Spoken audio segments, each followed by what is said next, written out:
Ahlan wa sahlan min jadid. Selamat datang buat teman-teman semuanya yang pada malam ini kita bisa kembali berkumpul di suasana cuaca yang cerah alhamdulillah, sehingga di depan teman-teman bisa nongkrong sambil menikmati sajian hidangan Allah Subhanahu wa taala. Dan hidangan Allah Subhanahu wa taala adalah ilmu dan hikmah. Jadi makanan yang kita butuhin itu bukan cuman makanan fisik, gizi ataupun vitamin, nutrisi yang dibutuhin oleh seorang hamba itu bukan hanya nutrisi fisiknya berupa makanan, minuman, obat, herbal, sayur segala macam, tapi juga semua kita membutuhkan nutrisi hati. Lebih jelasnya lagi nutrisi iman, karena yang menjadi lemah bukan hanya tenaga kita, tapi iman kita juga bisa menjadi lemah. Yang menjadi futur atau ngantuk bukan cuma mata kita, tapi basirah kita juga bisa menjadi ngantuk. Yang menjadi lupa bukan hanya akal kita, tetapi juga zikir kita juga bisa menjadi lupa. Makanya kita butuh nutrisi atau maidatur rahman, hidangan Allah Subhanahu wa taala yang berbentuk hikmah dan ilmu, sebagaimana kita butuh juga hidangan nutrisi untuk kebutuhan fisik kita. Walaupun memang kita nggak perlu nutrisi, nggak harus memberi nutrisi hati kita dalam bentuk kajian ilmu setiap hari 3 kali misalnya. Nggak harus sih, kalau bisa lebih bagus, tapi nggak harus. Karena nutrisi hati ini bisa kita dapetin bukan cuma dengan duduk dalam majelis ilmu, bukan hanya duduk di dalam tongkrongan hikmah, tapi juga bisa kita dapetin dengan tilawah Al-Quran. Kita juga bisa dapetin itu dengan zikir. Zikir sesuai dengan masalah kita. Karena zikir kalau nggak sesuai dengan masalah tetap berpahala, cuman kurang berasa. Kayak kita lagi lagi haus, tapi minumnya bukan air putih, minumnya misalnya kayak kopi gitu ya. Kalau teh tawar masih mending lah. Haus tapi minumnya kopi, atau minumnya minuman yang berwarna. Jadi kayak belum memenuhi dahaga haus kita. Padahal kita lagi haus. Kalau kita lagi kayak agak pusing, oke, minum kopi. Nggak semua juga sih ya. Itu mas saya. Kalau pusing ngopi misalnya. Kalau haus minum air putih. Kalau misalnya kayak lagi manja minum susu gitu. Kenapa Ustadz? Ya mungkin lagi kayak males aja yang berat-berat gitu kan. Atau lebih manja lagi jus gitu kan ya. Gak manja sih itu sehat. Ya lah pokoknya. Yang jelas itu kan sesuai dengan kebutuhan. Gitu juga dengan zikir. Zikir itu nama Allah yang dipakai itu harusnya sesuai dengan masalah kita. Walillahil asma'il husna. Allah tuh kan punya nama-nama yang bagus, yang mulia, yang baik, yang keren gitu. Walaupun tidak terbatasnya 99, tapi yang dikenal oleh kita 99. Maka fad'uhu biha, maka berdoalah kepada Allah, panggillah Allah. Ud'u itu panggil. Ud'u ila sabili rabbika, atau dakwah itu panggilan, memanggil. Berarti fad'uhu biha, panggillah Allah dengan nama itu. Jadi nggak harus selalu kita manggil Allah, ya Allah, boleh. Tapi ditambah juga, misalnya, ya Jabbar. Panggilan buat siapa? Panggilan Allah, tapi buat memanggil Allah buat orang yang lagi apa? Yang lagi sakit hati. Pernah manggil ya Jabbar pas lagi sakit hati? Makanya sering sakit hati. Jabbar itu panggilan untuk orang yang lagi sakit hati, habis dikecewain. Dikecewain oleh apa? Banyak lah, tergantung circle kehidupan kita ya. Ada yang circle-nya lebih ke main, berarti disakitin sama gengnya. Ada yang circle-nya lebih ke romantis-romantisan, disakitin oleh mantannya. Ada yang circle hidupnya seputar masalah kerja, disakitin oleh vendornya, oleh partnernya, oleh teman bisnisnya. Soal circle family life kita, disakiti oleh keluarga, anak, orang tua, pasangan, dan seterusnya gitu kan. Yang jelas, ketika kita merasa disakitin, ketika kita merasa kayak dikecewain, panggillah Allah sebelum kita memanggil netizen. Kan kita suka manggil netizen dulu ya. Posting, update status, story. Terus story-nya tuh curhatnya minta respon lagi tuh. Dengan kasih polling lah, dengan request lah gitu kan. baiknya gua putusin apa enggak ya, request gitu. Semuanya putusin, terus dia bingung. Gimana ya? Nah, sebelum kita istisyarah kepada netizen, karena netizen itu istisyarah, bukan istifta, bukan istikharah. Yang paling tinggi itu kan derajatnya dari 3 level. Meminta pendapat, nomor 1 tuh istikharah, minta pendapat Allah. Kedua, istifta, minta pendapat ulama, orang yang berilmu. Ketiga, istisyarah, minta pendapat orang yang lebih bijak dan berpengalaman, termasuk kepada teman kita atau followers kita atau geng kita, itu istisyarah. Sebelum kita istisyarah netizen, ya ayyuhal netizen, sebelum kita pakai kalimat itu, atau ya ustaz, bahkan sebelum ustaz, ya kiai, ya syekh, maka ya Allah, panggil Allah subhanahu wa ta'ala. Manggilnya gimana Ustaz? Salah satunya selain kata Allah pastinya, karena itu kalimat yang paling mulia, kita juga bisa manggil tematik. Ya Jabbar. Ya Jabbar itu bisa 2. Sebetulnya 3 maknanya Jabbar, tapi yang lebih common itu 2. 1, dipanggil untuk masalah-masalah yang sifatnya bukan hanya besar, tapi kayak kekuatan. Misalnya kita ngedoain musuh-musuh Islam. Allahumma alaika bi'a'daika a'da'iddin. Allahumma alaika bil kuffar. Allahumma alaika biz zalimin. Ya Allah, kami serahkan kepadamu orang-orang zalim itu. Gitu kan? Orang-orang zalim. Baru kita mengatakan ya Jabbar. Pasangannya biasanya ya Qahar. Ya Jabbar, ya Qahar. Arti Jabbar dalam konteks itu yang perkasa, yang memaksa. Ya Qahar, yang menaklukkan. Sehingga dipakailah kalimat Jabbar, Qahar, Aziz, kan kata-kata yang nama-nama yang perkasa gitu. Untuk doa-doa yang sifatnya biasanya dipakainya dalam kondisi terzolimi. Ini doa-doa orang yang terzolimi. Kayaknya nggak perlu dihafal juga sih. Bukan nggak perlu dihafal, nggak perlu dipakai. Kenapa? Berharap kita tidak mendoakan orang yang zolim. Kecuali yang dizolimi dalam urusan agama. Kalau dizolimi urusan pribadi sih, mending jangan mendoakan orang yang menzolimi. Kenapa? Rugi. Mending doain diri sendiri.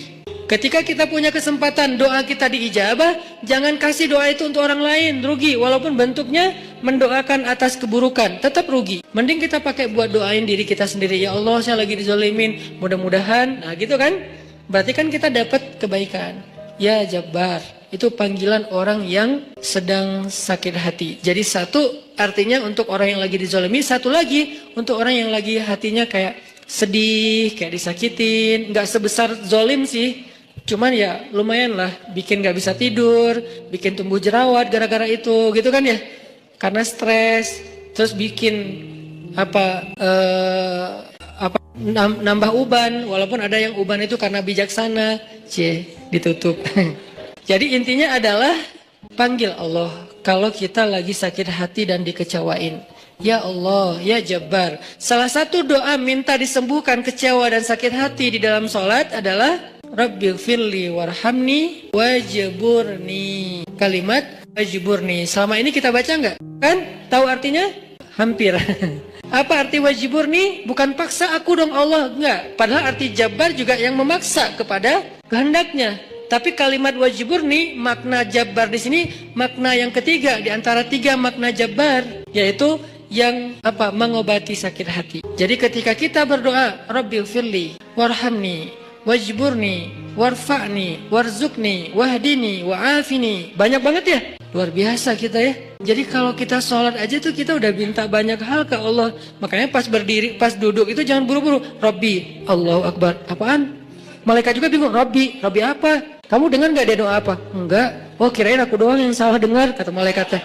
Jadi kita kayak gak jelas gitu minta ke Allah. Rabbi udah gitu sujud, karena terlalu buru-buru, nggak ada tumakninah, nggak ada tenang, nggak ada berhenti sebentar. Makanya Rabbighfirli warhamni wajburni. Bagian wajburni kalau bisa kayak gimana gitu, kayak agak menghayati dan kayak perasaannya dalam banget gitu. Wajburni. Tapi nggak gitu juga sih dalam sholat, bahaya, bid'ah, syubhat menyambar-nyambar. Intinya teman-teman, wajiburni itu artinya kalau kita terjemahin, sembuhkanlah sakit hati saya. Atau bahasa lain juga bisa diterjemahin, hiburlah aku ya Allah, aku lagi sedih nih.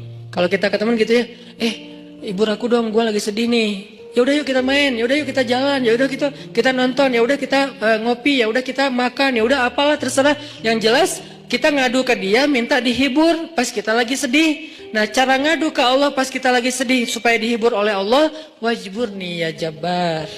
Itu bisa dibaca di dalam sholat, bisa juga dibaca di luar sholat. Gak apa-apa, dalam sholat baca, di luar sholat juga baca. Bahkan di luar sholat kita bisa ulang-ulang. Wajiburni ya Jabbar, wajiburni ya Jabbar. Ya Allah, hibur aku ya Allah, hibur aku ya Allah. Aku lagi sedih berat nih. Udah seminggu aku gak buka Instagram ya Allah. Curhat. Kenapa?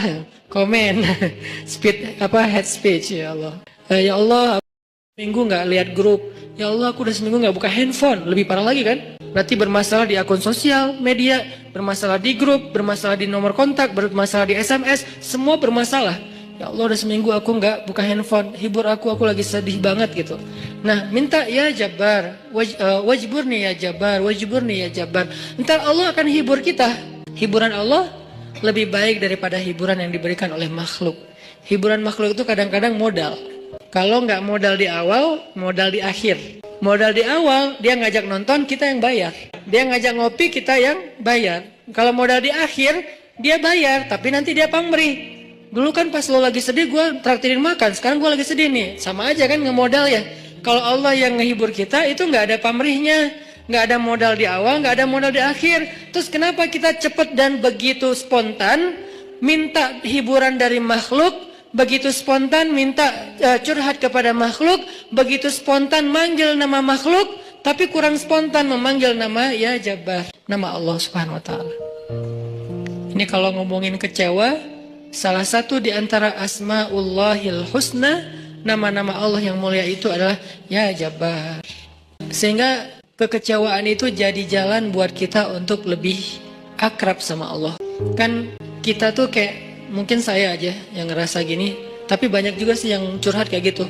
Kita tuh sering ngerasa akrab sama Allah tuh pas lagi ada masalah kan ya. Kalau lagi nggak ada masalah, kayak kita tuh plain banget gitu hubungan sama Allah. Kayak misalnya hayya 'alas shalah, biasa aja. Oh ya udah azan. Itu paling soleh tuh. Di bawahnya dikit, kok azan sih baru jam berapa? Di bawahnya dikit, kok azan sehari berapa kali sih, kok sering banget gua dengar. Padahal cuma 5 kali. Dia kayak berasa sering banget gitu dengan azan gitu kan ya. Paling soleh juga, oh udah azan gitu kan. Tapi kalau lagi ada masalah, kita tuh kayak perasaannya tuh kayak ini banget, sensitif banget dan akrab gitu sama Allah. Hayya 'alas shalah. Suara kakek-kakek juga berasa jadi suara vokalis jazz gitu. Si kakek-kakek kan agak-agak serak agak ala-ala rock gitu kan. Tapi kedengar, ini suara azan merdu banget ya. Merdu apaan? Kakek-kakek yang biasanya, enggak, gue dengernya kali ini dia merdu banget loh. Jangan-jangan dia lagi baper. Enggak, dia biasa aja. Kita yang lagi baper. Jadi apa yang kita dengar itu kayaknya tergantung perasaan kita. Pernah nggak dengar suara azan terus kayak sedih? Soalnya kasihan sama muazinnya gitu. Kok gitu ya, azannya kasihan ya? Kayaknya dia kayak nafasnya putus-putus gitu kan. Kalau tadi sih keren-keren sih. Yang tadi ikut challenge azan. Hayya 'alas shalah. Bagus lah. Tapi yang paling bagus memang azan itu habis diputusin. Itu tuh keren banget, baper tuh. Hayya 'alas shalah. Jadi dia kayak, kenapa sih lo giniin gua? Jadi tuh kayak lagi curhat banget gitu kan. Enggak, guyon. Intinya azan dengan hati, tilawah dengan hati. Kalau kita pakai hati dalam melantunkan ayat-ayat Allah, itulah sebaik-baik irama. Makanya kata Nabi, zayyinul Qur'an bi aswatikum. Hiasilah Al-Qur'an dengan suara kalian. Tapi para sahabat nggak semuanya suaranya bagus. Terus gimana tuh? Sementara Nabi nyuruh menghiasi Al-Qur'an pakai suara. Kata para ulama, sebaik-baik hiasan dari suara kita itu adalah suara yang membaca Al-Quran dengan iman. Saya tuh qori, dari kecil tuh udah ikut musabakoh. Jadi udah kayak masalah olah vokal tuh kita dari kecil tuh udah sering. Udah latihan serius sampai tingkat nasional, internasional. Jadi buat saya vokal itu kayak penting. Makanya kalau dengar orang misalnya kayak nyanyi kah atau dia tilawah kah, cukup satu vokal pendek aja udah ketahuan. Ini kayaknya nih kayak orang kayak blind audition ya. Kan yang blind audition tuh baru dengar wah tuh keren gitu kan ya, baru hahaha gitu, padahal belum kedengaran, tapi kok dia udah bisa nyimpulin, langsung dia pencet bahwa dia tuh ngelulusin gitu, karena emang mungkin si jurinya ini udah punya ini banget, udah sensitif banget dengan suara. Nah, tapi saya sadar ternyata dalam membaca Al-Quran nomor satu tuh bukan suara, sekeren apapun suara orang masih kalah dengan yang nomor satunya apa? Iman. Ada orang baca Qur'annya sederhana. Alhamdulillahirabbil alamin, Ar-Rahmanir-Rahim. Itu tuh keren banget suaranya. Dibandingkan Alhamdulillahirabbil alamin. Kalau pamer gak berasa di hati yang dengar juga. Dan yang baca juga kok suara saya gak enak banget ya. Walaupun kita tetap butuh kayak media, sound, mic. Kalau saya kan buat saya sound mic itu kayak fardu ain ya. Usul. Termasuk hal yang penting gitu kan, sehingga kalau saya mau ini pasti mic dulu yang dicek, bukan apa-apa, bukan mau gaya-gayaan kayak tadi misalnya tiba-tiba mic monitor nyala karena belum di setel. Kalau mau dinyalain setel dulu, padahal sebelumnya kan mic luar, mic dalam nih yang dinyalain. Kalau mic dalam dari tempat imam kedengarannya tuh kayak suara dari langit gitu, kalau monitor kayak suara dari mulut saya gitu. Jadi berasa dengar suara sendiri kan agak enak ya. Nah, makanya awalnya pas saya istawu sufufakum, itu istawu sufufakum sebetulnya ada dua fungsi. Satu lagi nyuruh ngerapiin soft, dua lagi cek sound. Soft diluruskan dan dirapatkan. Kalau lama kayak Muzammil tadi, berarti pro banget tuh cek soundnya. Kita sholatnya adalah sholat yang terakhir, rapatkan soft dan segala macam. Berarti Muzammil pro banget ngelihat sound ini kayaknya gimana ya? Ini soundnya ada yang kayaknya di sana tuh ada yang ngadat deh, gaya banget ya. Artinya buat saya itu bukan gaya-gayaan teman-teman. Buat saya itu penting, kita nggak tahu ya yang sholat di antara kita ini mungkin ada yang pertama datang buat sholat, pengen dia berkesan, sekali-kalinya datang langsung berkesan sehingga jatuh hati dengan masjid, jatuh hati dengan sholat. Karena sholat itu buat saya konser paling kolosal di muka bumi. Kenapa kolosal? Karena yang mengikuti, yang nonton sholat bukan cuma manusia, tapi malaikat, terutama salat subuh. Inna Qur'anal fajri kana mashhuda. Sesungguhnya performance imam di waktu subuh ketika sholat, itu terjemahan panjangnya ya, bahasa anak mudanya. Tolong dimengerti, bahasa anak mudanya. Sesungguhnya performance imam di waktu subuh saat dia sholat, bahasa gampangnya, sesungguhnya bacaan imam di waktu subuh ketika sholat, mashhuda, ditonton. Kalau bahasa terjemahan kakunya, disaksikan. Sama nggak tuh? Sama kan? Disaksikan, saksikanlah. Itu kan bahasa TV yang dulu, baheula ya. Kalau sekarang, nonton gitu kan ya. Jadi kayak ditonton. Siapa yang nonton? Bacaan imam, performance-nya imam ketika subuh. Allah, malaikat. Coba, DWP sama Tomorrowland yang nonton siapa? Ya, kita di YouTube. Enggak. Yang nonton adalah penonton manusia, orang-orang yang belum dapat hidayah. Begitu si DJ-nya masuk, jreng, disuruh left, disuruh right gitu kan ya? Left, right kan gitu kan? Sholat kan gitu, Allahu Akbar, kan lebih keren. Kenapa kita di sholat nggak serapi left right-nya konser Tomorrowland? Padahal mereka yang nyuruhnya DJ, kita yang nyuruhnya imam. Karena soundnya nggak kedengaran ke belakang. Jangan suuzon sama makmum ya. Emang nggak kedengaran. Imamnya udah 2 rakaat, makmumnya baru takbir. Kirain tadi imamnya kayaknya ini belum siap deh. Jangan-jangan batal wudhu dulu, ya udah kita tungguin. Padahal imamnya udah 2 rakaat. Kenapa makmumnya telat? Soundnya tuh nggak sampai ke belakang. Kita irit di bab sound, tapi boros banget di bab kubah masjid, menara masjid, warna masjid. Kadang-kadang cat masjid itu baru beberapa bulan, ini kayak mirip apa ya, kayak nggak sreg gitu ya, udah ganti deh. Cat masjid yang doff, yang bagus, diganti hanya gara-gara seleranya berubah. Tapi mic-nya cuma puluhan juta, kubahnya hampir 1 miliar. Orang lain untuk sound itu 1 miliar. Kenapa kok mic lebih penting daripada yang lainnya? Karena inilah activity nomor 1 di dalam masjid kan. Performance nomor 1-nya kan di mic oleh 2 talent, 1 imam, 1 lagi muazin. Muazin penting, imam penting. Muazin manggil orang di luar supaya datang. Imam biar bikin orang di dalam itu nggak nyesel udah datang. Muazinnya keren, imamnya nggak keren, kan kayak nyesel gitu ya. Kirain tadi azan sholatnya seru, gitu kan? Kenapa nggak seru? Soalnya bacaannya salah-salah, suaranya kayak putus-putus gitu, kayak keselak lagi, imamnya kasihan gitu kan. Kita di belakang, aduh udah lah Pak, kasihan Pak, udah aja ruku dah, gitu kan ya. Kayak nggak tega gitu imamnya, tapi muazinnya bagus, makanya dua-duanya penting. Talent satu muazin, talent duanya imam. Hayya 'alas shalah.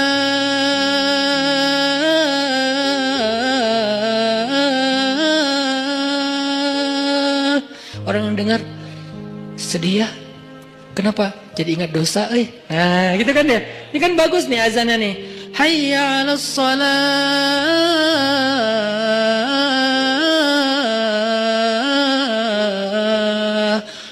Surga itu kayaknya indah juga ya dengar suara mah. Baru dengar suara panggilan belum. Salamun salam. Ya ayyuhal mu'minun, ya ibadallah, panggilan malaikat. Kan suara malaikat pastinya keren ya. Nggak ada yang fals dong, malaikat. Masa malaikat fals? Udahlah gua aja yang manggil. Kenapa? Lo suaranya fals kata malaikat. Kan nggak mungkin kan?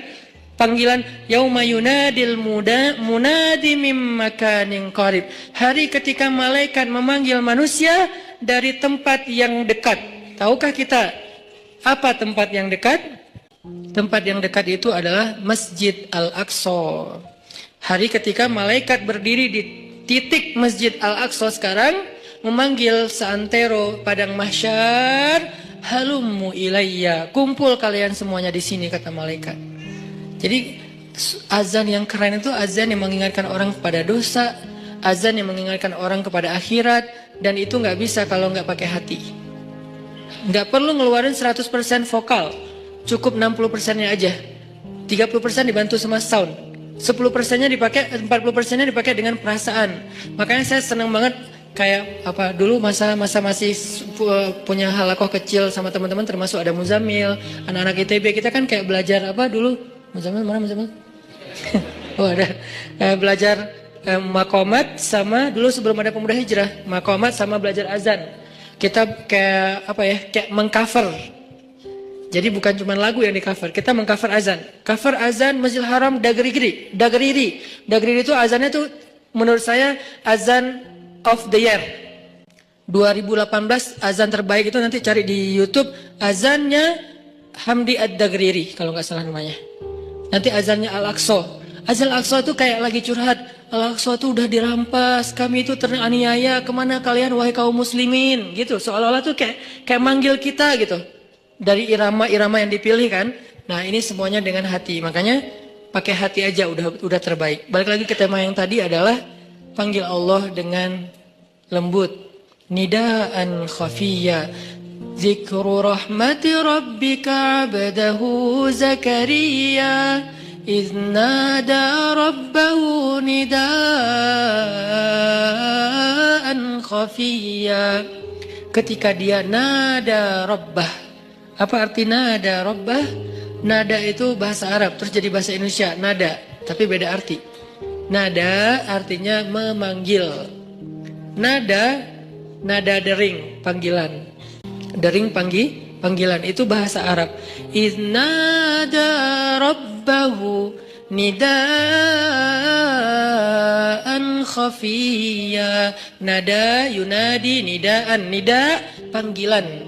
Jadi kalau ada yang namanya nida itu adalah panggilan. Makanya kalau dia panggil, panggilan kamu siapa? Panggilan aku nida gitu. Itu panggilan, iya nida, iya panggilan ya. Rame gitu. Kalau ngerti bahasa Arab. Kalau ngerti ya sama aja sih. Nah, yunadi nada rabbahu nidaan khafiyya, memanggil dengan khafi. Khafi itu kayak lirih. Ya Allah, gitu pelan-pelan. Terus khusyuk manggilnya, berperasaan manggilnya, bukan ya Allah. Itu mah kaget kali ya, bukan manggil Allah karena dia lagi curhat. Kalau mau curhat, ya Allah. Coba jadikan ya Allah ini kata favorit kita deh. Dan jangan tunggu bermasalah baru lembut suaranya. Kalau lagi senang kayak ya Allah. Enggak gitu sih. Kita lagi senang itu juga butuh Allah, teman-teman, yang kayak pekan yang lalu kan. Kita butuh Allah itu bukan pas lagi susah doang. Sarra dan dharra. Iza asabatuhum sarra wa iza asabahum dharra, sama-sama butuh Allah, butuh Allah ketika susah, jelas kita paham. Butuh Allah ketika senang artinya apa? Supaya kesenangan yang Allah kasih itu jadi barokah, mubarak, jadi bertambah manfaat, jadi bertambah kebaikan, nggak jadi sia-sia. Nah, kalau nikmat yang Allah kasih, kesenangan yang Allah kasih malah jadi bikin kita sia-sia, itu malah jadi musibah. Sehingga kita butuh Allah supaya dituntun, ya Allah saya punya rezeki ini diapain ya? Supaya bermanfaat nih. Kemana saya harus memberikan rezeki ini? Ke keluarga, ke diri saya sendiri untuk kebutuhan. Siapa lagi? Allah tuntun. Supaya kalau Allah tuntun, ketika kita mengalokasikan harta, rezeki, nikmat yang kita dapatkan, itu semuanya untuk kebaikan.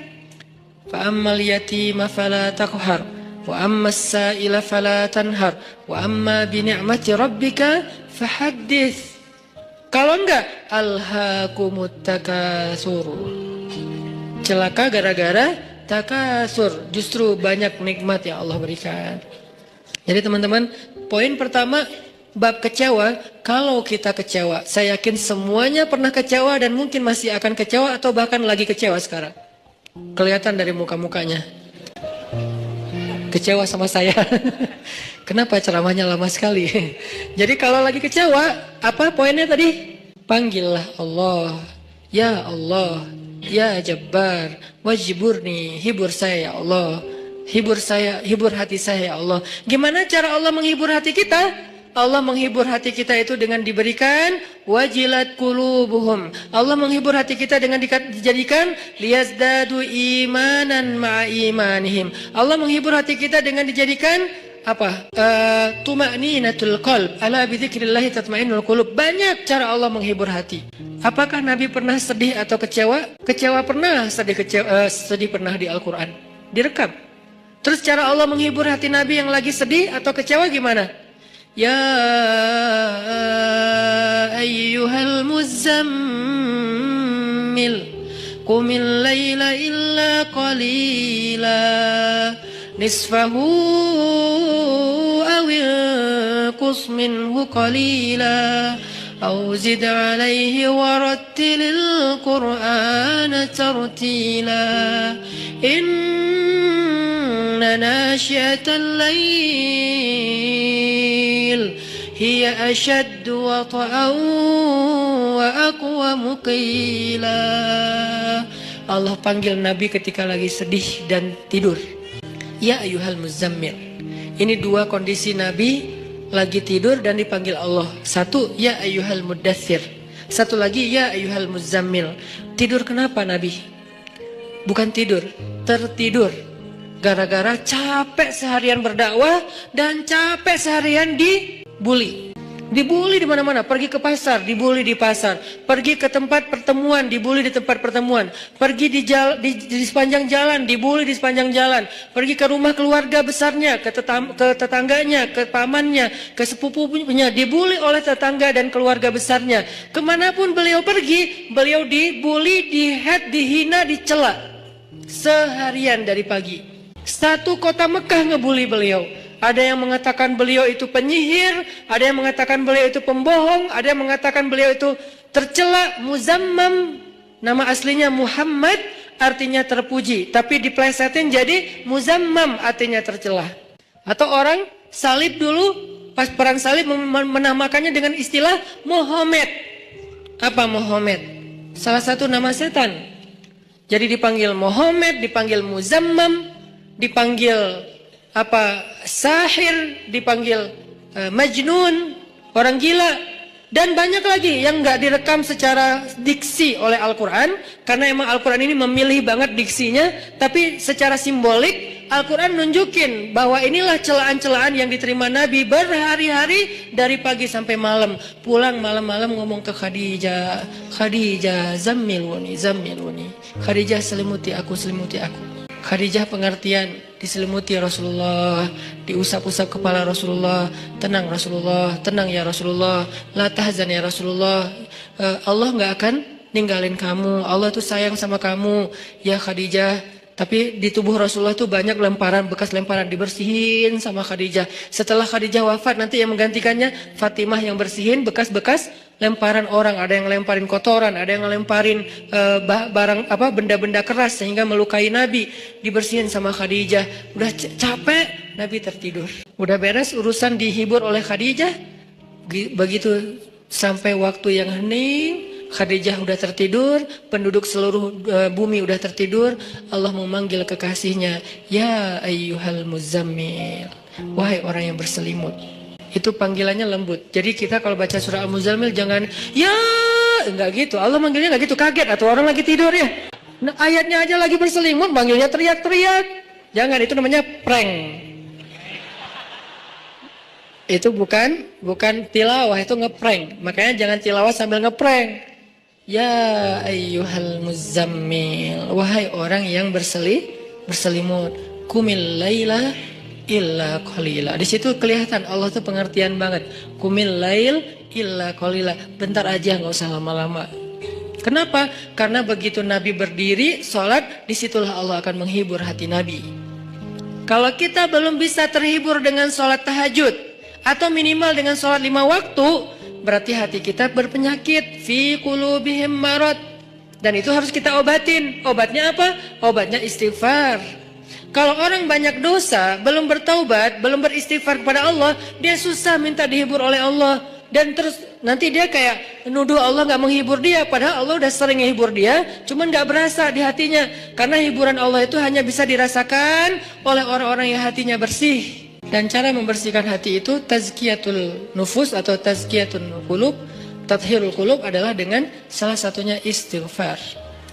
Perbanyak istighfar supaya begitu nanti kita ada masalah, kalau kita nanti lagi disakitin, kalau kita lagi kecewa dan sedih, kita bilang wajiburni ya Jabbar, wajiburni ya Jabbar. Allah hibur kerasa, kita lagi dihibur oleh Allah. Kan enak ya kalau apa yang Allah perlakukan kepada kita tuh kita kayak ngerasa, itu enak tuh. Daripada Allah udah habis-habisan ngehibur kita, kita nggak ngerasa. Ibarat Allah udah ngirim kita japrian, nggak dibaca-baca sama kita. Terus nanti kita tuduh, lu kok nggak empati banget sih sama gue lagi sedih-sedihnya, gue curhat nggak dibalas-balas. Udah dibalas, nggak ada, lu aja nggak baca. Oh ya ada, banyak ternyata. Artinya nggak dibuka sama kita kan? Kenapa nggak dibuka? Mungkin pulsa kita habis, mungkin handphone kita error, mungkin apa dan segala macam kemungkinan. Nah gitu juga dengan Allah. Wa idza sa'alaka 'ibadi 'anni fa inni qarib. Qarib itu kalau lebih dekatnya namanya akrab. Akrab, qarib, karib. Sahabah qarib, sahabat karib. Itu bahasa Arab. Kan saya sering nge-mention bahwa ini dari bahasa Arab, bahwa biar kita tahu identitas bahasa kita itu sebetulnya sebagian besar diambil serapan dari bahasa Arab. Terus siapa yang merangkai bahasa Indonesia dari bahasa Arab kalau bukan ulama? Jadi nggak bisa dilepaskan antara ulama dengan Indonesia, antara ulama dengan kebangsaan, antara ulama dengan nasionalisme. Toh bahasa nasional kita dibentuk oleh ulama. Buktinya serapannya 90% itu bahasa Arab. Sebagiannya benar terjemahannya, sebagiannya keliru, tapi tetap aja bahasa Arab. Makanya kenapa saya sering mention itu bukan mau di Arab-Arabin biar gaya, biar kelihatan ustadz gitu, enggak. Kalau mau kelihatan Arab banget saya banyakin Arab emang itu mah. Ini enggak lagi kayak gitu. Lagi pengen menarik benang sejarah kalau bahasa kita itu emang sebetulnya bahasa Arab yang diserap. Jadi kalau ada yang agak alergi tentang Arab, saya pikir ini berlebihan. Kita nggak alergi terhadap ras, mau Arab kayak, mau Eropa kayak, mau Afrika, mau apa, ya kan itu semuanya takdir Allah kan. Emang kita bisa minta diciptain sebagai orang apa? Nggak bisa kan? Ya Allah, saya pengen diciptain sebagai orang apa ya enaknya. Ini deh, orang Rusia, tinggi, putih, rambutnya pirang. Ya Allah, saya pengen diciptakan sebagai orang Afrika. Kenapa? Biar tawadu. Nah, nggak gitu juga sih. Jadi kita nggak bisa request gitu kan ya. Dan orang Afrika pun sebetulnya sekarang kan jadi keren ya. Orang kulit hitam keren nggak sih? Berasa sekufu, segolongan. Kalau orang kulit hitam didiskriminasikan nggak keren, kasihan tuh. Kan kulit hitam juga sekarang jadi favorit. Bahkan banyak orang yang pengen menghitamkan kulitnya.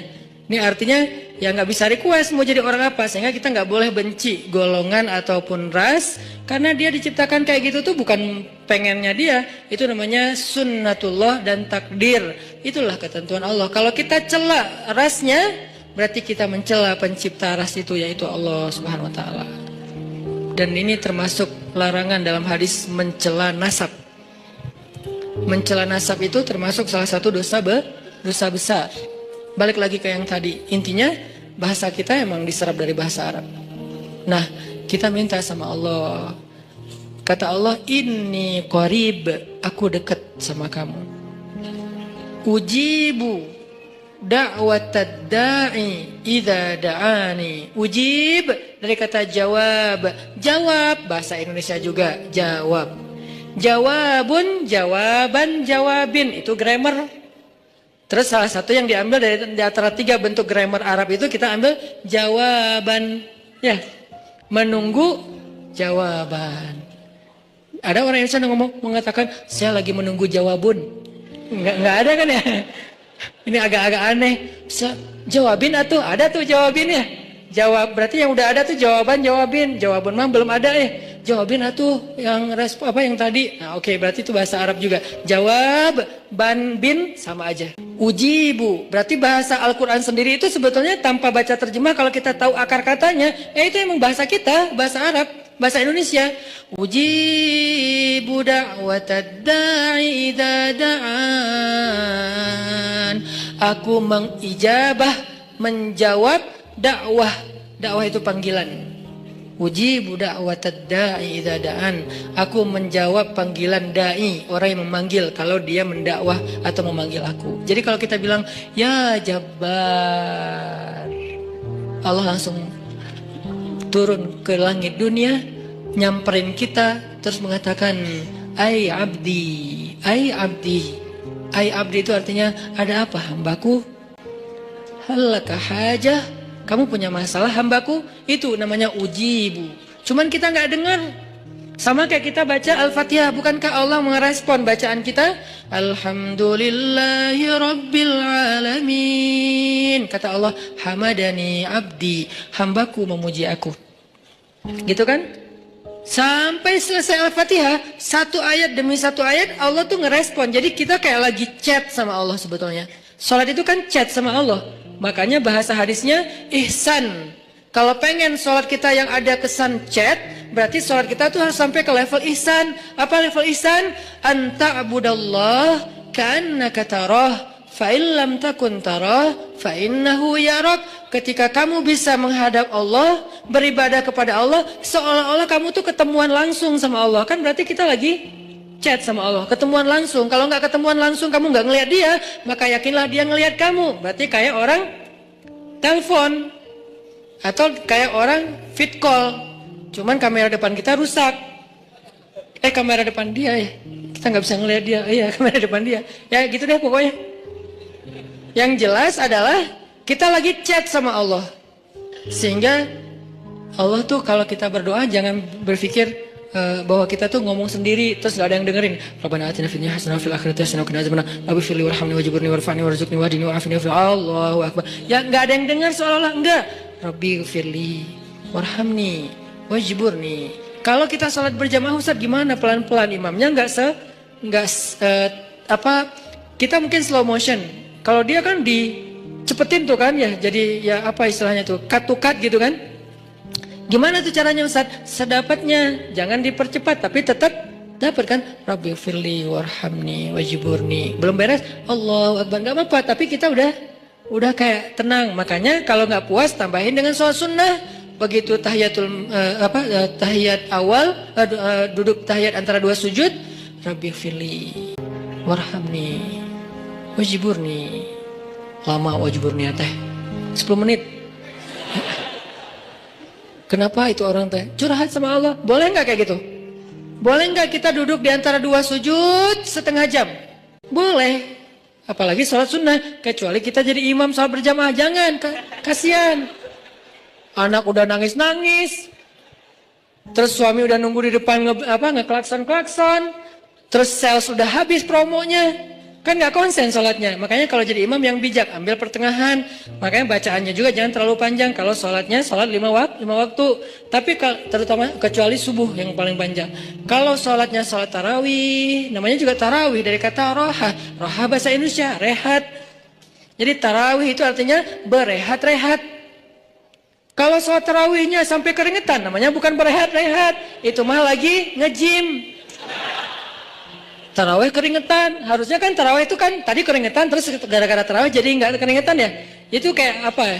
Kayak bukan pemanasan, pendinginan. Gitu deh pokoknya. Jadi tarawih itu Allahu Akbar. Wah, mulai istirahat nih. Kalau ada yang ngomong, pengen istirahat, kenapa? Habis tarawih. Ini aneh. Tarawih itu kan istirahat. Kenapa kita istirahat habis istirahat? Ada dua kemungkinan. Satu, kita tarawihnya nggak benar. Kedua, imamnya yang mungkin terlalu buru-buru. Tapi di Indonesia kalau imamnya nggak buru-buru, nggak jadi ngehit. Biar imamnya paling ngehit, ratingnya tinggi, harus yang cepat. Makanya saya pernah kayak balapan gitu tarawih. Saya di masjid satu, yang satu lagi masjid sebelah. Takbir bareng. Allahu Akbar. Sana Allahu Akbar. Oke, kita start bareng nih. Begitu saya waladhdallin, di sana assalamualaikum. Hah? Wah. Kalau saya pakai 150 cc, dia pakai 1200 cc. Ya iyalah, nggak akan kekejar. Nah, tapi yang sana lebih banyak jamaahnya, di sini dikit. Kenapa? Di sini karena ya mungkin itu pengen istirahat dengan sholat. Kalau di sana pengen cepetan istirahat dari sholat. Beda kan ya? Nah, balik lagi. Kita bacanya tenang. Boleh wajiburni, warfa'ni, warzukni, wahdini, wa'afini, wa'fu anni. Allahu Akbar. Sujud lebih lama lagi. Karena sujud itu lebih freestyle. Freestyle doanya, bukan freestyle bentuknya. Masa sujud mau gini terus. Ya enggak sih. Freestyle doanya. Maksudnya freestyle doa tuh boleh baca doa apa aja selama itu kebaikan.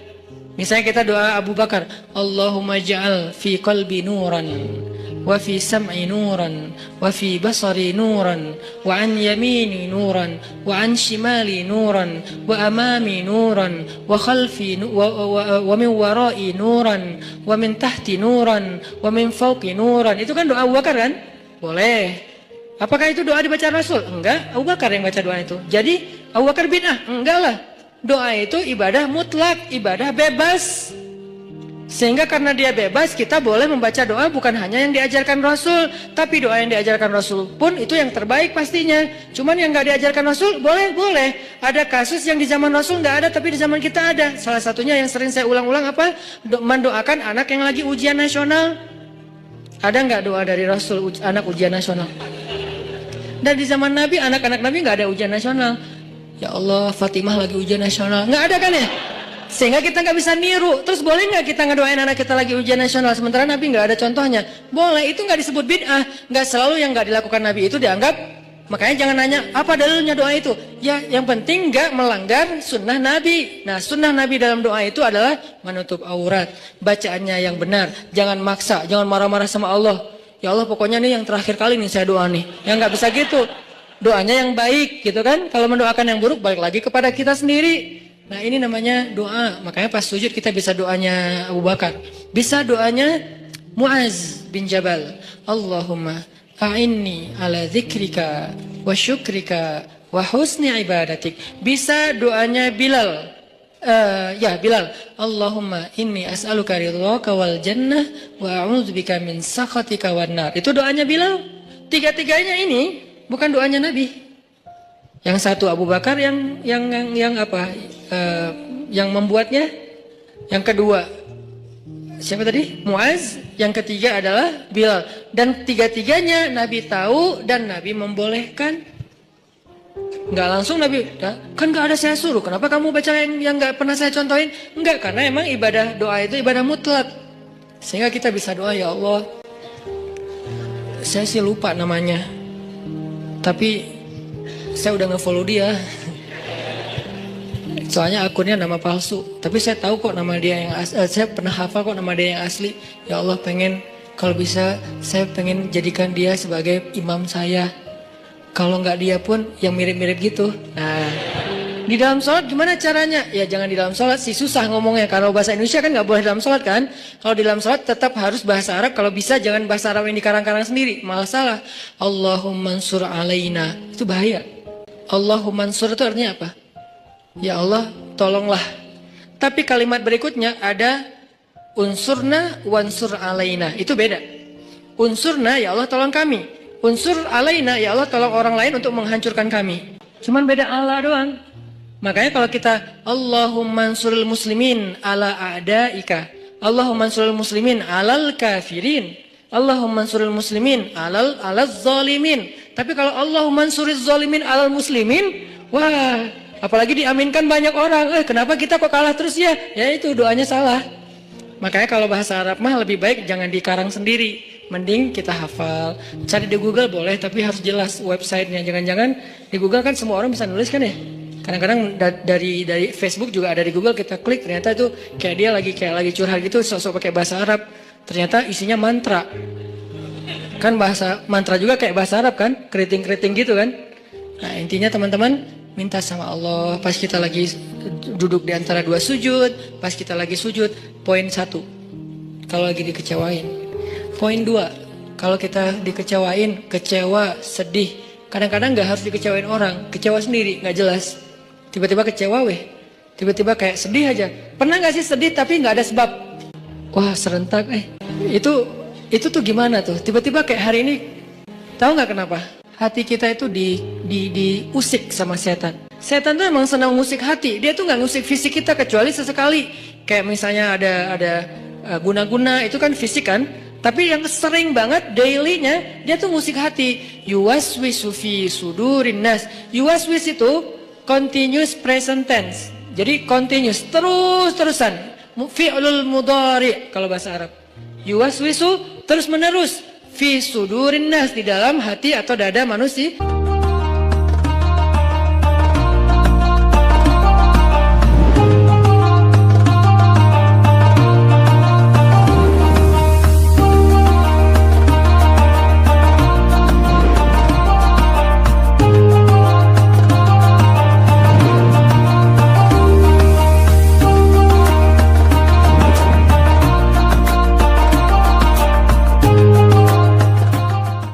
Jadi setiap hari itu dia kayak ngusik kita, lo bete dong, sedih atuh, marah dong, apa gitu. Dia kayak nyuruh emosi kita untuk kayak gitu-gitu, sehingga kita ada hari nggak ada yang bikin masalah, tapi kita kayak sedih. Nah dalam keadaan kayak gitu, ada trigger kecil aja meledak kan.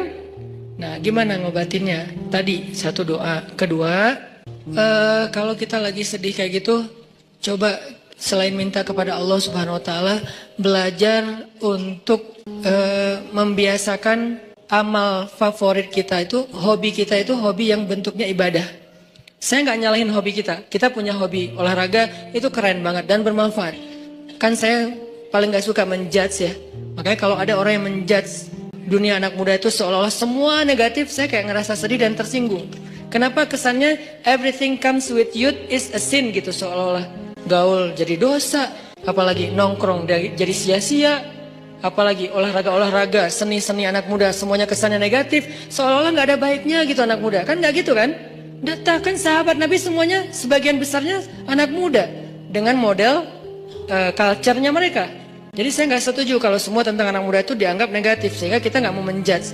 Olahraga bagus dan nggak ada istilah olahraga sunnah. Semua olahraga itu selama tidak melanggar syariat dia sunnah. Karena olahraga itu satu untuk kesehatan, dua untuk kebugaran, sehat, bugar artinya fisiknya bagus, tiga untuk silaturahim, olahraga. Makanya ada Nabi main dengan para sahabat itu tujuannya bukan hanya main-main tapi bermanfaat. Bermanfaatnya apa? Jadi mengikat ukhuwah.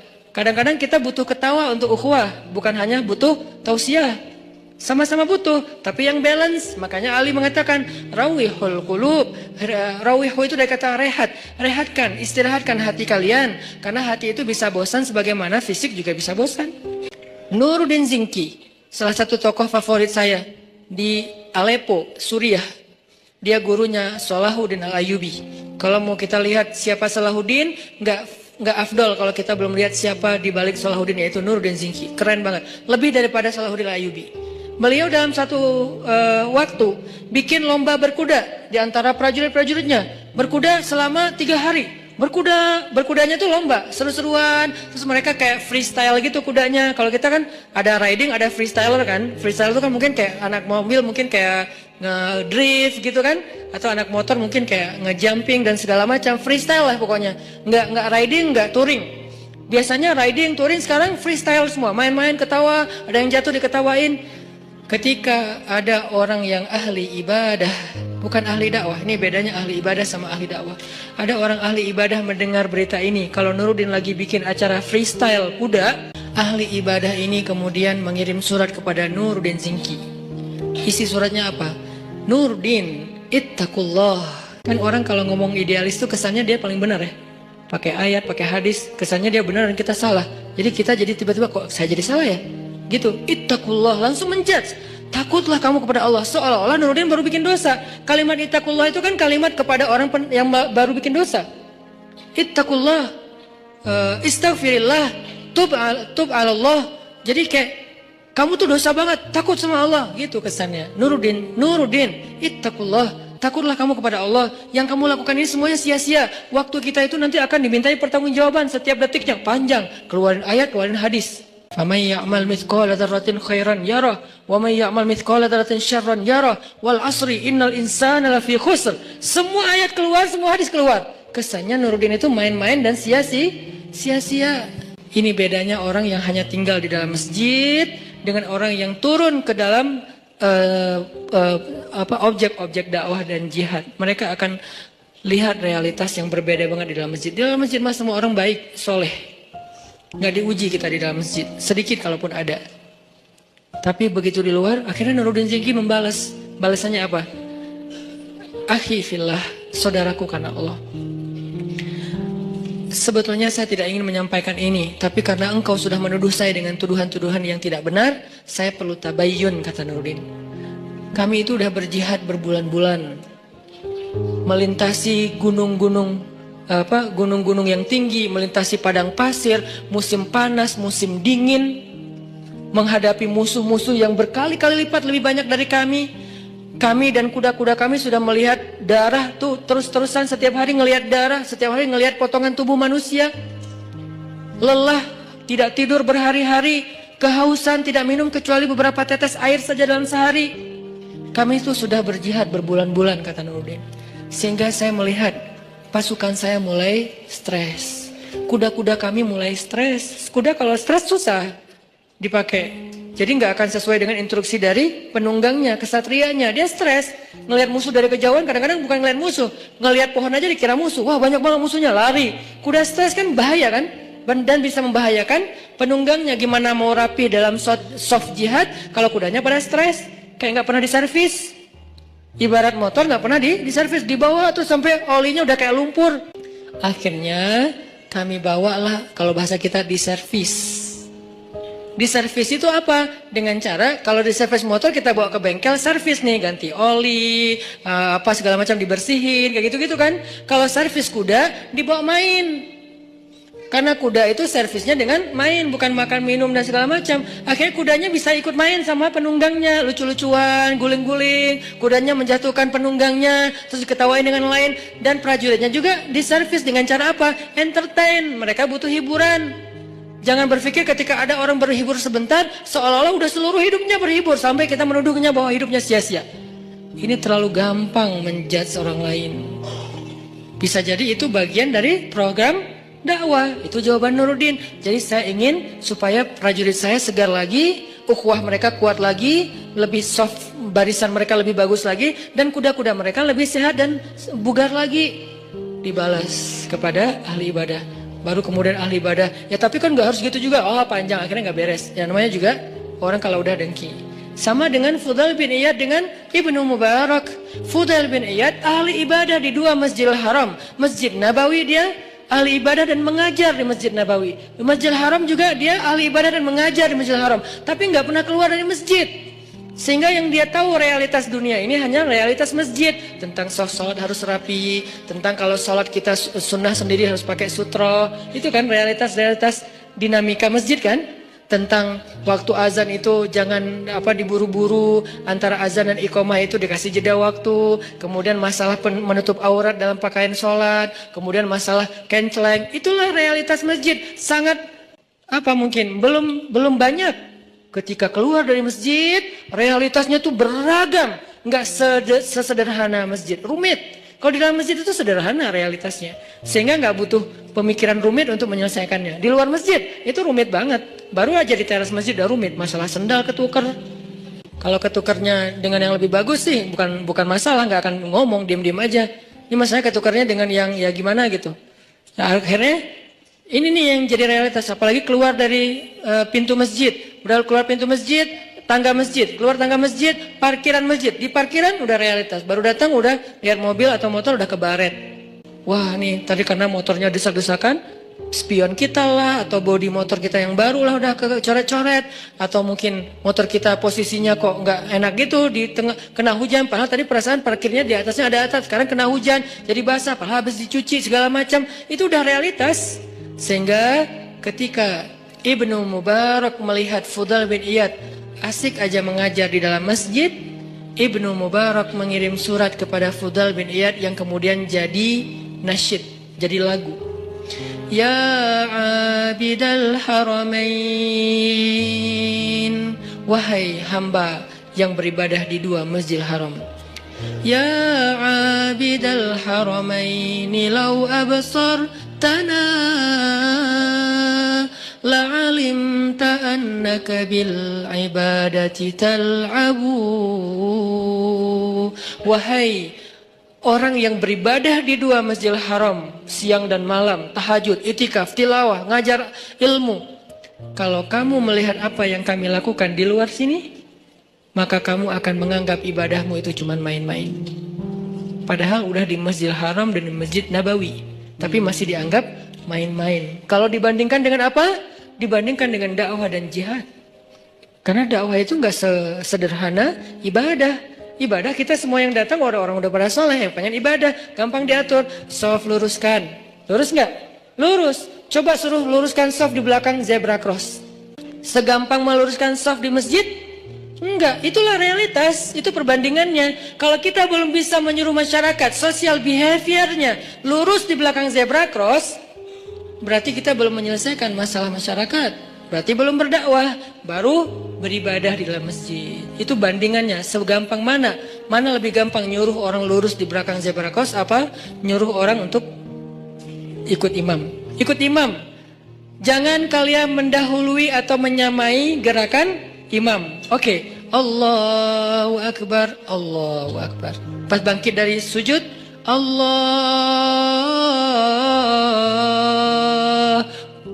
Bacaan imam itu panjang dan makmumnya belum yang benar ya, belum bergerak dari sujud, masih nungguin sampai bar, baru dia bar, beres bahasa Jawa. Jadi begitu imamnya Hu Akbar, baru makmumnya Allahu Akbar. Gampang nyuruh makmum kayak gitu. Coba jangan menyamai lampu kuning apalagi mendahului. Susah kan? Di traffic light kuning, merah, hijau. Jangan mendahului lampu kuning. Kalau merah mungkin agak gampang. Kuning aja. Di sana udah merah kan, ketahuan tuh ada kayak pantulan cahaya kan ya. Kalau di sana merah kan, di sini nggak langsung hijau kan? Di sini mah ada jeda beberapa detik lah. Di sana udah mulai kuning, wah jalan kan ya. Di mana pelajaran shaf dan gerakan sholat yang kita katakan jangan menyamai dan mendahului imam. Makanya realitas di dalam masjid dengan di luar tuh beda. Sehingga kalau kita nggak pernah keluar dari masjid, kita terkesan idealis, tapi sebetulnya nggak tahu masalah. Begitu juga dunia anak muda. Buat saya selalu respect sama anak muda, karena saya ngerasa bahwa anak muda itu aset luar biasa, dan di tangan teman-teman nih anak-anak muda, nasib Indonesia 10 tahun yang akan datang. Jadi kalau anak muda ini hanya dijadikan objek terus menerus sebagai bahasa judgement, terus gimana nasib Indonesia? Padahal anak muda itulah yang mengukir banyak sejarah. Jarang sejarah diukir oleh orang tua kan? Rata-rata sejarah itu diukir oleh anak muda. Dalam Islam muncul nama komandan militer paling muda dalam sejarah Islam, namanya Usamah bin, bukan bin Laden. Usamah bin Zaid. Itu beda lagi kasusnya. Saya nggak mau mengkomentar. Yang jelas namanya Usamah. Jadi jangan takut dengan nama Usamah. Nama Usamah itu nama sahabat. Bahkan dia adalah cucu angkatnya Rasulullah. Dari anak angkat Rasulullah, walaupun nggak jadi anak angkatnya, yaitu Zaid bin Harithah. Namanya Usamah bin Zaid. Itu komandan militer termuda dalam sejarah Islam. Usianya kalau nggak salah 14 tahun. Kelas berapa? Kelas 2 SMP, memimpin pasukan militer. Bukan naik motor. Yang mau dibahas. Karena nggak di-endorse. Jadi bukan naik motor, terus pakai baju SMA, terus kayak gitu-gitu. Bukan. Saya nggak merujuk kepada sesuatu ya. Gitulah pokoknya. Ini memimpinnya naik motor sama naik kuda, lebih susah mana?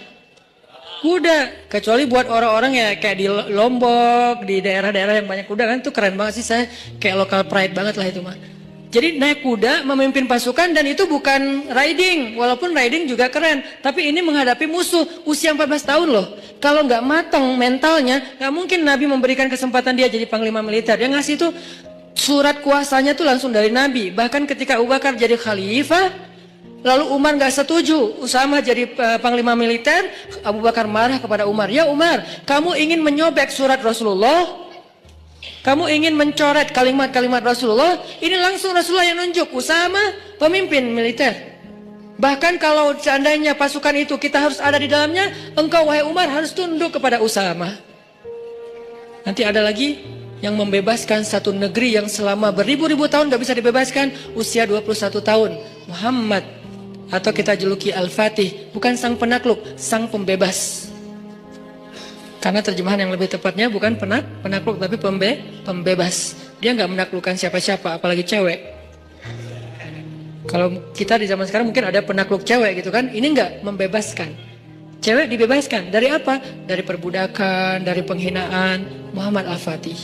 Jadi anak muda itu harus diberikan apresiasi yang tinggi, dan memang kita harus bangga. Indonesia ini harus bangga punya anak muda mayoritas sekarang. Tahun depan malah 70% penduduk Indonesia anak muda. Berarti kita bangga banget nih, negara dengan penduduk terbanyak anak muda di dunia dan muslim. Ngomong apa tadi teh? Baper kalau udah ngomongin masalah dakwah, masalah anak muda. Saya tuh ngambil segmentasi dakwah anak muda itu bukan pengen seru-seruan loh. Teman-teman tahu saya dulu pakai jubah, pakai sorban, gini nih. Cuman dakwah itu bagus, tapi segmentasinya berbeda. Ada banyak segmen di luar sana yang nggak bisa diginiin. Bisanya diginiin dengan santai, kita temenan, kita mah main bareng. Dan itu bukan karena saya pengen, kayaknya Ustadz baru puber sekarang deh. Bukan. Ustadz kayaknya kurang nakal deh waktu muda, jadi pengen nakal sekarang. Ya enggak lah, dikit. Bukan karena itu saya mengambil segmentasi anak muda, karena saya yakin teman-teman anak muda inilah, pemuda Indonesia inilah yang akan jadi wajah Indonesia 10 tahun lagi, 2024, 2029, inilah wajah Indonesia. Sehingga kalau kita pengen merubah Indonesia, kita harus mulai dari anak muda. Dan anak muda yang terbanyak itu bukan di dalam masjid kenyataannya. Kecuali sekarang mungkin, sebelum kita bikin tren hijrah, anak muda yang terbanyak itu bukan di dalam masjid, di luar masjid. Gimana cara bawa mereka ke dalam masjid kalau hanya kita berkoar-koar di atas mimbar? Saya tuh kalau khutbah Jumat dulu tuh, demi Allah gitu. Tapi anak muda tetap aja sepi. Malah yang bikin kaget, yang kakek-kakek kan kasihan, kaget. Apa sih kakek-kakek? Kalau anak muda digituin kan kayak seru, adrenalin gitu kan. Ini kakek-kakek digituin, kasihan atunya. Sesungguhnya kematian, ya Ustadz ya. Kematian lihatnya ke kakek-kakek.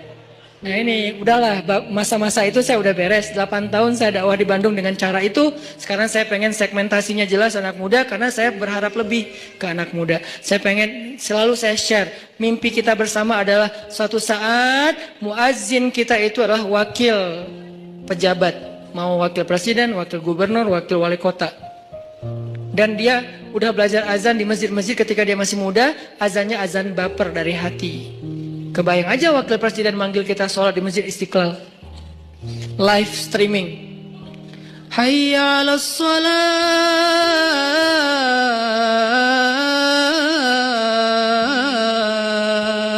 Siapa itu? Pak Wakil Presiden. Wah kan semangat ya se-Indonesia sholat berjamaah subuh ya. As-salatu khairum minan naum. Wah, Wakil Presiden bilang sholat lebih baik daripada tidur. Kan keren tuh. Datang anak muda berbondong-bondong ke masjid karena diazanin sama Wakil Presiden. Wibawa banget tuh, izzah.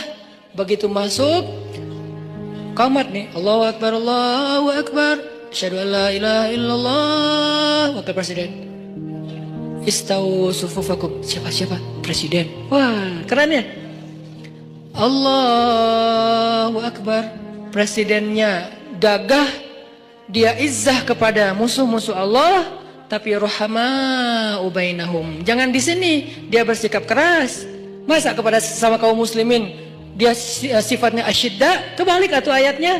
Bukankah ayatnya asyidda wal kufar rohama ubainahum? Rohama, bahasa rohama itu apa? Komennya rohama, anger.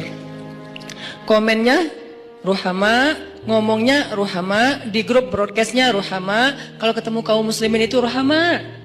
Kepada manusia rahmatan lil alamin. Kepada kufar, siapa kufar? Orang yang memerangi mereka, musuh-musuh yang zalim, seperti orang misalnya Israel yang menjajah Palestina, atau orang-orang zalim yang menyakiti kaum muslimin di Suriah, di Yaman, di Irak, di Rohingya. Itu asyidda. Jadi nggak ada salaman sama mereka, pelukan, senyum-senyum, asyidda sama mereka. Kalau ditarik, kita tarik balik. Berarti kan dia juara panco ya, presidennya. Kan ada tuh presiden narik-narik gitu kan. Nah kalau kita nggak kuat narik kan kayak kalah gitu kan. Alhamdulillah ada presiden kaum muslimin di satu negeri, ditarik nggak bisa. Aduh berat ya udah deh nggak jadi gitu. Ini artinya asyidda. Dia tuh syadid izzah. Tapi begitu sholat di antara kaum muslimin, Allahu Akbar. Di situ nggak perlu nunjukin keras. Alhamdulillahi Rabbil Alamin. Enak banget loh sholat dipimpin presiden, bacaannya khusyuk, hafalannya banyak, sehingga dia bisa explore Al-Quran. Qul huwallahu ahad. Enggak gitu sih, ayatnya panjang. Alif lam mim. Gua mah rela Al-Baqarah satu surat kalau presiden, gitu kan ya? Imamin, presiden yang imamin Al-Baqarah sampai dari subuh sampai duha. Ya nggak gitu juga kali Ustadz. Kan Al-Baqarah 2,5 jam tuh sampai waktu duha. Intinya itu mimpi. Saya sih bermimpi Indonesia tuh kayaknya bisa nih. Kayak sekarang aja bermunculan imam-imam muda dengan Muzammil and the Gangs. Sejak kita ramein hijrah ini kan jadi banyak nih. Muncul imam dengan rambut gimbal. Apalagi muncul imam anak muda, anak SMA, itu bisa banget. Dan mereka nanti pasti saya yakin akan jadi pemimpin-pemimpin masa depan. Kayak sekarang saya dekat sama teman-teman pemuda Pancasila, Sapma Pemuda Pancasila juga. Kalau lagi dekat sama mereka ngobrolnya apa? Lo nyalak nggak tahun ini? Ya insya Allah lo kayaknya masih mau main dulu deh, 5 tahun lagi gua nyalak. Berarti kan anak-anak muda sekarang lintas organisasi, mau dia PP, mau dia Karang Taruna, mau dia komunitas, sebetulnya kan calon pemimpin masa depan kan? Kalau mereka lahir dari rahim tarbiyah, kebayang aja pemimpin Indonesia 5 tahun lagi atau 10 tahun lagi. Lahirnya dari rahim tarbiyah. Gimana cara mentarbiyah Indonesia? Gak bisa bikin satu pesantren dengan ukuran sekian hektar. Harus bikin pesan underscore tren. Dan tren inilah yang jadi konten tarbiyah, mentarbiyah semua anak muda di Indonesia, supaya semuanya secara fikrah lahirnya dari rahim tarbiyah. Secara hamasah lahirnya dari masjid. Secara rahmah lahirnya untuk kemanusiaan. Itu harapan kita, itu tuh mimpi saya. Kenapa saya mengambil segmentasi anak muda? Itu bukan main-main. Jadi kalau saya tulis banyak main banyak manfaat, itu hasil renungan. Dan emang tujuannya main di sini tuh silaturahim, main di sini tuh touring, main di sini tuh olahraga. So apa yang salah dengan itu? Yuk kita sama-sama kita ramein dakwah anak muda ini. Kenapa? Ini penting untuk 5 tahun 10 tahun lagi Indonesia. Kalau enggak kebayang. Karena anak muda ini efek perbaikannya hebat, efek perusakannya juga yang nggak kalah hebat. Kalau orang tua ada di tengah-tengah, aman. Jadi rusak ya gitu, baiknya juga ya gitu. Kalau anak muda baiknya keren banget, kalau dia jadi rusak juga innalillah banget. Makanya balik lagi kepada tema tadi, kecewa. Walaupun agak-agak nyambung sih, nggak apa-apa lah ya. Nanti diedit baru masukin YouTube. Kecewa. Poin yang kedua itu adalah cari satu hobi. Tadi mau ngomongin itu sebetulnya. Cari satu hobi yang bukan hanya entertain. Walaupun boleh. Saya juga hobi entertain ada. Hobi kan harus nggak harus satu kan. Entertain ada hobinya. Olahraga ada. Hangout jalan ada. Tapi selain ini bagus semuanya. Tapi tambahin satu lagi, hobi ibadah. Ibadah tuh harus jadi hobi. Biar apa? Biar kita tuh bisa enjoy. Ambil aja salah satu deh, nggak usah banyak-banyak. Saya nggak minta teman-teman tahajud 11 rakaat 1 juz, nggak. Tilawah 1 hari 1 juz, nggak. Ambil yang paling ringan dulu deh, tapi jadiin hobi. Misalnya sholat duha atau sholat mutlak. Sholat mutlak kan lebih bebas lagi nih, kapan aja. Jadi pokoknya agak nganggur dikit, sholat Allahu Akbar. Itu kalau sholat tanpa ada jadwal. Bukan karena waktunya sholat, kita tuh kadang-kadang kesannya lebih free ride loh. Free ride-nya apa? Kayak nggak ada beban. Kan free ride tuh nggak terbeban dengan GoPro, nggak terbeban dengan 360, nggak terbeban dengan kamera, nggak terbeban dengan tele, kan gitu kan? Karena dia kayak, gua mah pengen main aja, jadi nggak pakai bawa-bawa tim pencitraan. Dia mau ke gunung, nggak bawa tim kamera, dia di laut nggak bawa tim kamera, dia loncat dari tebing nggak muncul-muncul juga, nggak ada yang ngamerain, biasa aja, namanya free riders. Bisa nggak kita ibadah tuh selain memang udah ada waktunya, muqayyad, ada yang free ride. Free ride tuh mutlak, bebas, sholat aja, nggak ada yang nyuruh, nggak ada yang maksa, sholat. Itu kalau jadi hobi teman-teman, sebanyak mungkin sholat sunnah mutlak, itu akan jadi obat ketika kita kecewa. Tapi itu nggak bisa pas kecewa baru dilakuin. Harus dibiasain dulu dari sekarang. Begitu nanti kecewa, itu jadi akan kayak kita kecewa ngopi, sedih nongkrong, sedih nonton, sedih ketemu teman, sedih main. Sekarang sedih sholat. Baru nanti berlaku ayat, ya ayyuhalladzina amanu sta'inu bis sabri wassholah. Mintalah pertolongan Allah dengan sholat salah satunya. Itu nggak bisa kalau nggak dimulai dilatih, dijadikan habit dan hobi. Siap insya Allah? Ya mudah-mudahan anak muda yang ada di masjid ini, yang ada di kota ini kota inspirasi banget di seluruh Indonesia. Yang ada di negeri ini negeri yang mudah-mudahan kita berbaik sangka. Negeri yang disebut oleh Nabi di akhir zaman akan datang kemenangan Islam dari timur. Dan timur yang paling timur itu adalah, kalau paling barat Maghrib, kalau paling timur itu Maroko, yang paling timur itu Maroke. Paling barat itu Maroko, bahasa Arabnya Maghrib. Paling timur itu Maroke, bahasa Arabnya Masyrik.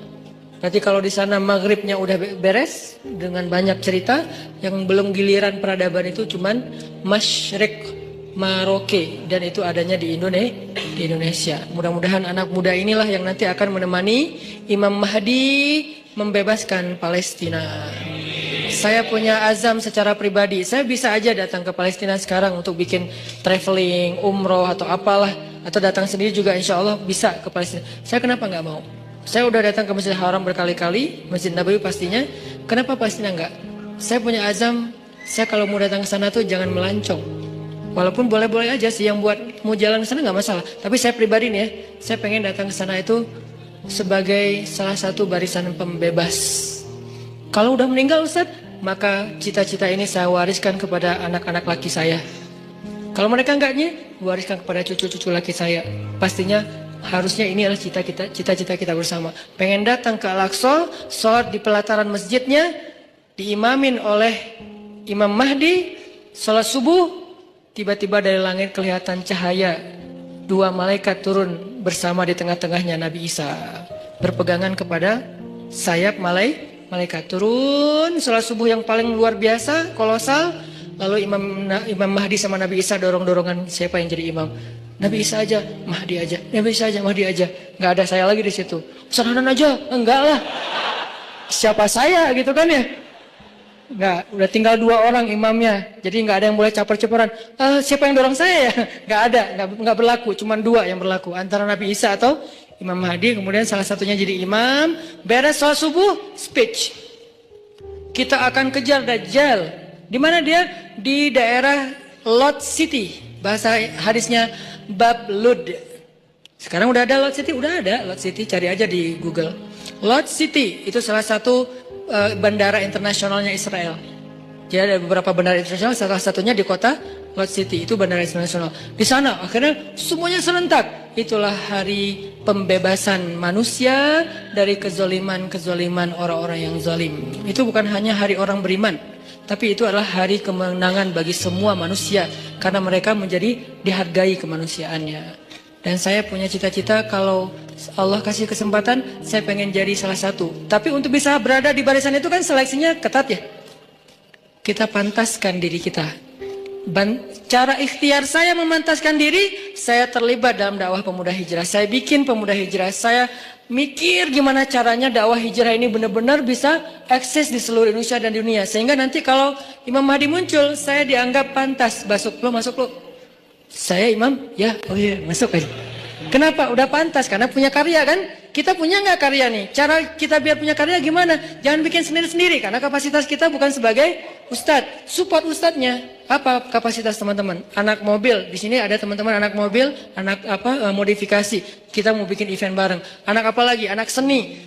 Saya yakin semua potensi anak muda itu adalah anugerah Allah. Saya nggak mau menjudge potensi teman-teman itu ada yang positif negatif. Semuanya positif selama tidak melanggar syariat. Potensi itu coba support saya.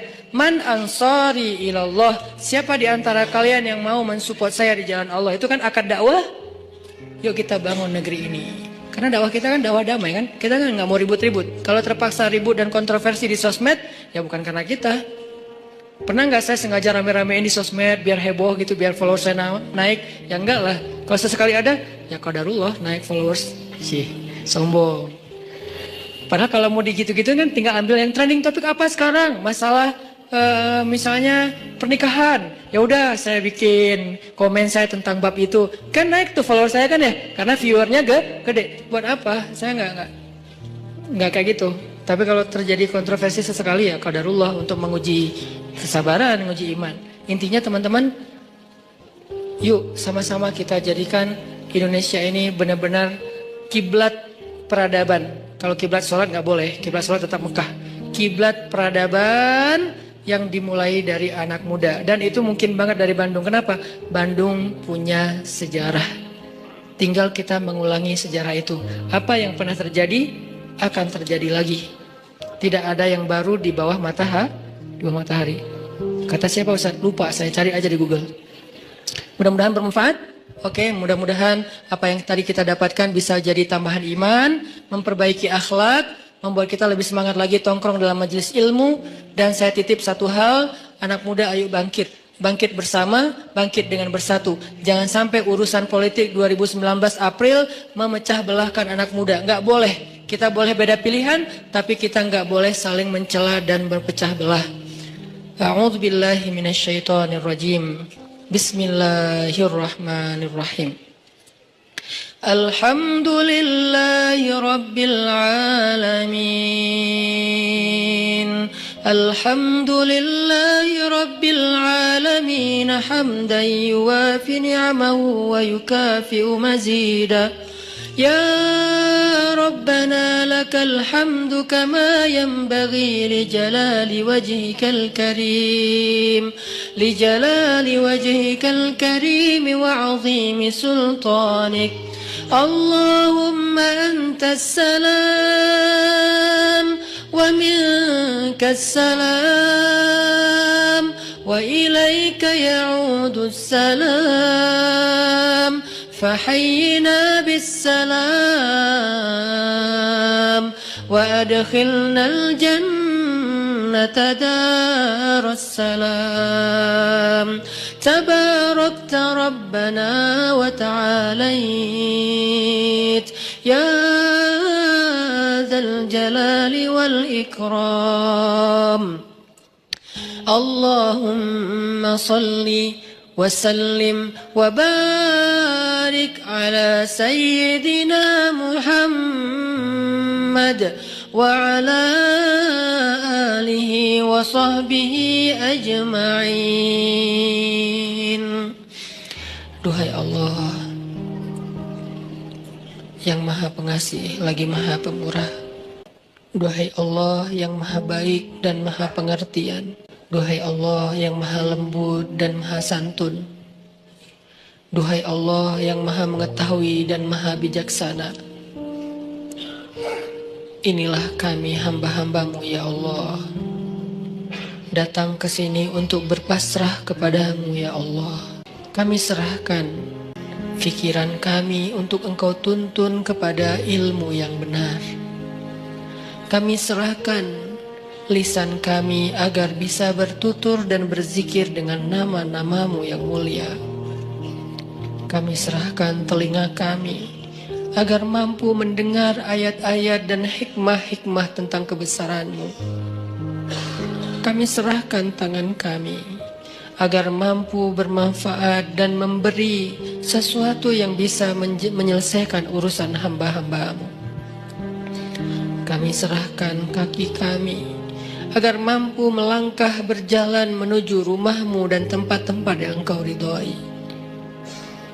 Kami serahkan hati kami ya Allah, agar hanya yakin kepadamu, agar Engkau penuhi hati itu dengan cinta terhadap akhirat melebihi terhadap dunia, agar Engkau jadikan hati itu bergetar ketika nama-Mu disebutkan, agar hati itu merasa menyesal terhadap dosa-dosa di masa lalu, agar hati itu dipenuhi dengan iman. Kami serahkan hidup kami agar Engkau tuntun kepada takdir-takdir baik yang Engkau putuskan untuk kami.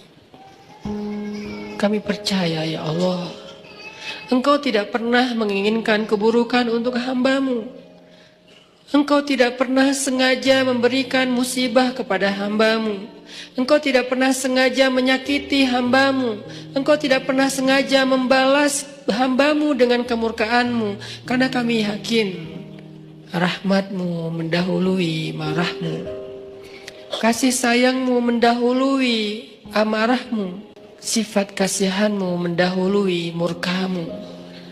Engkau tidak mungkin marah kepada hamba-Mu sebelum Engkau sayang kepada dia.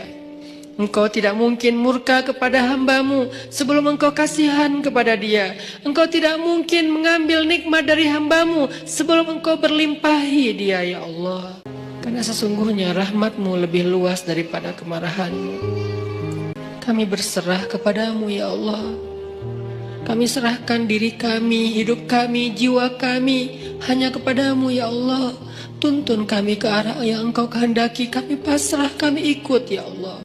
Karena kami yakin Engkau tidak mengarahkan dan menuntun hamba-Mu kecuali kepada kebaikan di dunia dan akhirat bagi kami. Kami pasrah ya Allah terhadap keputusan-keputusan-Mu tentang sekolah kami, tentang kuliah kami, tentang pekerjaan kami, tentang usaha kami, tentang pertemanan kami, tentang perasaan cinta kami, tentang hubungan kami dengan seseorang yang istimewa bagi kami, tentang keluarga kami, tentang segala sesuatu tentang kami pasrah kepadamu. Tuntun kemanapun Engkau kehendaki ya Allah, karena kami yakin semuanya baik. Tidak ada yang datang darimu kecuali kebaikan ya Allah. Inilah kami hamba-hamba-Mu, datang belajar di sini untuk bisa benar-benar istislam dan tawakal kepadamu. Benar-benar menjadi hamba yang inna salati wa nusuki wa mahyaya wa mamati lillah. Benar-benar ingin belajar iyyaka na'budu wa iyyaka nasta'in. Benar-benar ingin belajar menjadi hamba yang wa ma khalaqtul jinna wal insa illa liya'budun. Bimbing kami ya Allah agar kami bisa menjadi seperti itu. Jangan biarkan ada satu detik dalam hidup kami yang yang berjalan tanpa ada nama-Mu. Jangan biarkan satu detik pun dalam hidup kami, dalam waktu kami habiskan bukan karena-Mu. Jangan biarkan sejengkal tanah kami berjalan kecuali berjalan ke arah-Mu. Jangan biarkan satu pun ide yang kami pikirkan kecuali tentang kebesaran-Mu.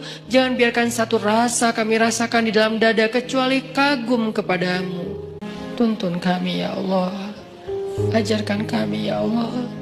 Kami sudah pasrah, kami lelah dengan hidup pilihan kami sendiri selama ini ya Allah. Selama ini kami memilih adegan hidup kami, arah hidup kami sendiri. Kami tidak mau tahu tentang arahan darimu. Kami tidak mau membaca ayatmu. Kami tidak mau mendengar nasihat dari orang-orang yang berdakwah di jalanmu. Kami tidak mau membaca hadis-hadis nabimu. Kami tidak mau tahu tentangmu ya Allah. Kami pilih hidup dengan pilihan kami sendiri. Seolah-olah kami lebih tahu daripada Engkau. Seolah-olah kami lebih mengerti yang mana baik dan mana buruk untuk diri kami daripada Engkau. Seolah-olah kami tahu segalanya ya Allah. Kami pilih pilihan hidup. Kami tentukan sendiri segalanya. Kami percaya tanpamu kami bisa. Sehingga kami jarang bahkan hampir tidak pernah berdoa. Tapi pada akhirnya kami sadar pilihan itu membawa kami kepada kecelakaan. Pilihan itulah yang menuntun kami kepada dosa-dosa. Yang dengan dosa-dosa itu tertutup hati kami. Yang dengan dosa-dosa itu membuat kami jauh darimu. Yang dengan dosa-dosa itu kami kehilangan nikmat ibadah dan tidak pernah merasa bahagia. Mungkin kami dapatkan harta tapi kami tidak bahagia. Mungkin kami punya pasangan tapi kami tidak akur. Mungkin kami punya keluarga tapi semuanya sibuk sendiri-sendiri dan kami tidak utuh. Karena kami menentukan hidup kami sendiri dan tidak meminta bimbinganmu ya Allah. Kami lelah dengan itu. Kami pasrah. Kami ingin kembali kepadamu. Pilihan-pilihan kami sudah kami tinggalkan. Pilihan-pilihan kami sudah kami abaikan. Kami tidak ingin lagi terjebak seperti dulu ya Allah. Bertahun-tahun hidup kami sia-sia. Kami ingin Engkau yang memilihkan hidup untuk kami ya Allah. Kami ingin Engkau yang memilihkan apa yang terbaik bagi kami ya Allah. Kami ingin Engkau yang memilihkan pasangan hidup kami ya Allah. Karena yang terbaik adalah yang Engkau pilihkan. Kami ingin Engkau yang memilihkan pekerjaan yang halal untuk kami ya Allah. Kami ingin Engkau yang memilihkan hijab yang menutup aurat untuk kami ya Allah. Kami ingin Engkau yang memilihkan teman yang bisa mengingatkan kami ketika kami lemah. Karena Engkau lah yang sebaik-baik pemilih teman bagi hambanya ya Allah. Kami ingin Engkau yang memilihkan hari-hari kami, esok, lusa, dan seterusnya. Pilihkanlah untuk kami. Kami ikut ya Allah. Jika Engkau panggil kami, lapangkan dada kami untuk bisa menerima panggilan itu dengan lega. Hayya 'alas shalah.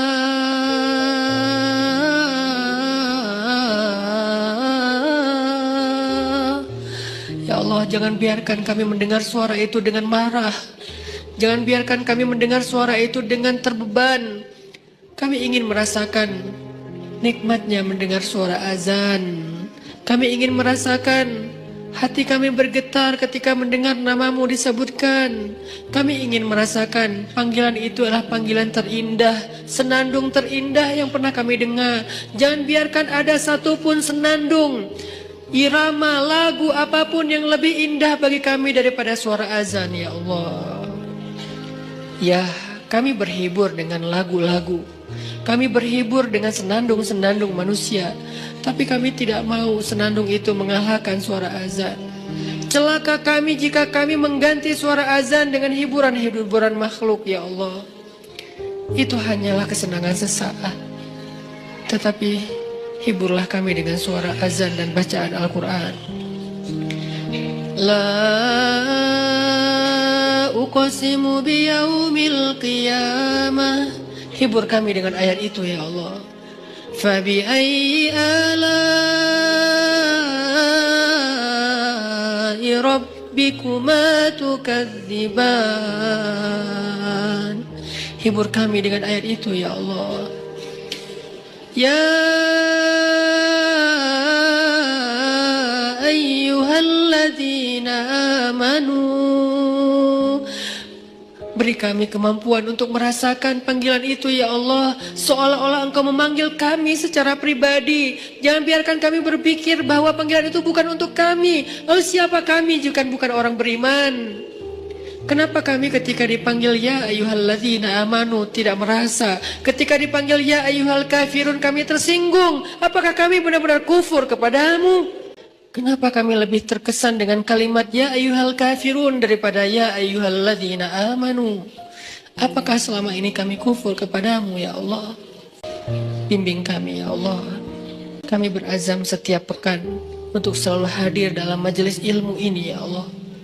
Dan kami berazam perlahan-perlahan kami ingin mendukung dakwah agamamu ya Allah.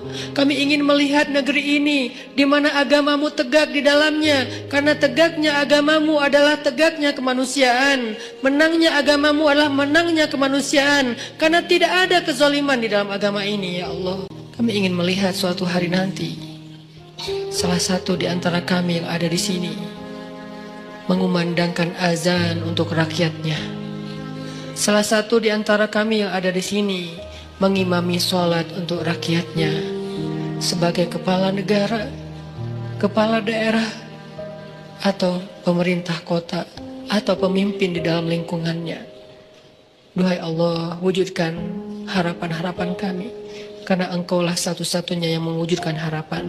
Menangkan kami atas orang-orang yang zalim, karena kemenangan orang yang beriman adalah kemenangan rahmatan lil alamin. Rabbana atina fid dunya hasanah wa fil akhirati hasanah wa qina adzabannar. Subhanakallahumma wa bihamdika asyhadu an la ilaha illa anta astaghfiruka wa atubu ilaik. Terima kasih buat teman-teman semuanya. Barakallahu fikum. Wassalamualaikum warahmatullahi wabarakatuh.